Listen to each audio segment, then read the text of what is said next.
My family, since my great-grandparents have been here, have been coming to Katz's, and it's always been a part of our tradition. Like whenever you hear stories about the grandparents or the great-grandparents, somehow in one of the stories Katz's fit in because they come here after coming back home on long trips or just to get the family together to eat.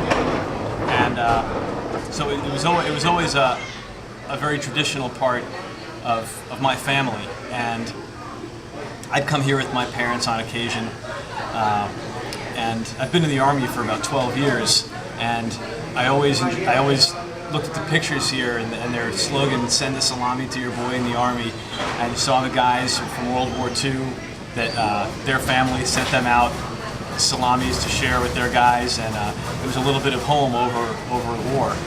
And I always wondered if I'd be in that kind of a situation, and then when the Iraq War started, I found myself, right up there in Mosul in northern Iraq, and my parents decided to send me a salami from here, and it was probably one of the most welcome packages that we ever got. Me and my team really enjoyed that, and a lot of us are from the New York area, and it was a little bit of home, and just to know that we were part of the tradition of Katz's, as that being their slogan, "Send the salami to your boy in the Army," was very important to me. It made me feel like a part of something very big, a part of New York history and a part of my family tradition.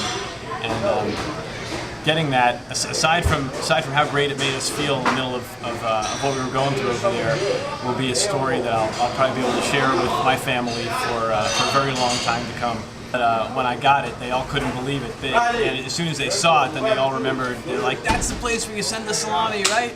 And I shared it with some of the Kurdish guys that were our guard force too, and they'd never had salami before. So for them, their first taste of salami was Katz's. That's a pretty good way to go if you're gonna have to, for your first taste of salami.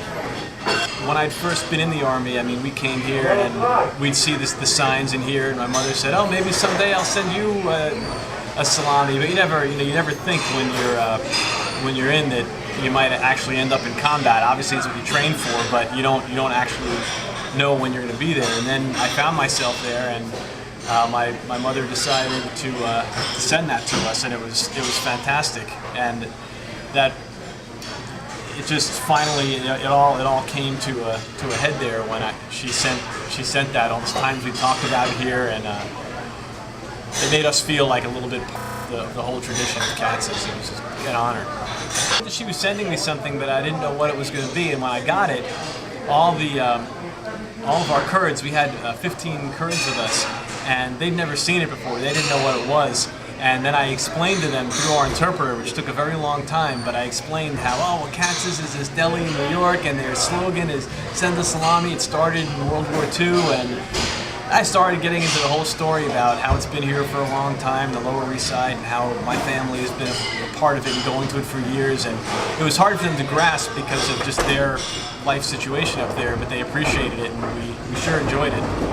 We were very careful with it. The first day, I took half to share with them and for us to have a little bit of, but then we rationed it out, and every week Fridays was the day of rest for Muslims. So in Iraq, we couldn't really get any work done on a Friday, so we took Fridays off too. And Friday afternoon, we'd take a little section of it, we'd each have a little bit on some crackers, and we lasted for about 3 or 4 weeks. During the week, it was all business. We had missions to run, we had patrols to go on, we had our missions to do.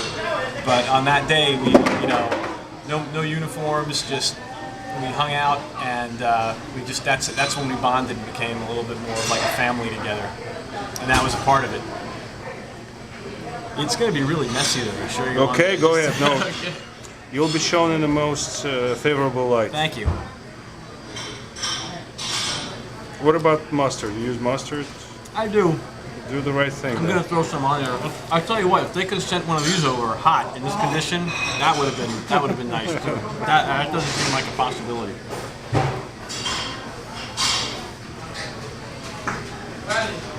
You really learn to appreciate stuff when you're in that situation. Stuff like this. What's so special about it? It's just food.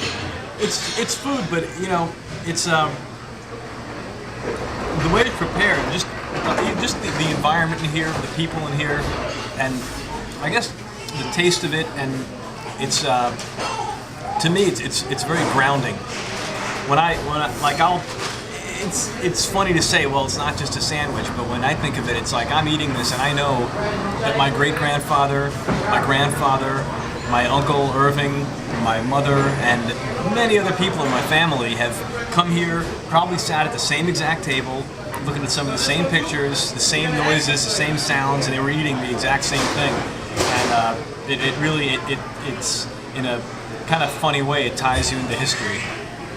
Obviously, you know, when I found out that the picture was on the website, my whole family loved it. They flipped out. They're like, I can't believe you're on there. It was great. And it was really heartwarming to me to be part of that. So to be part of that history now and through this film too is amazing to me. I think it's really cool. To be part of the history, another aspect of history, which is the war. I'm hoping that despite the problems going on now and public opinion now, that I think in the long term, I'm hoping that it'll benefit the Iraqi people, and that I'll be able to say that I was part of a very big period of change that ended up being positive for a lot of people.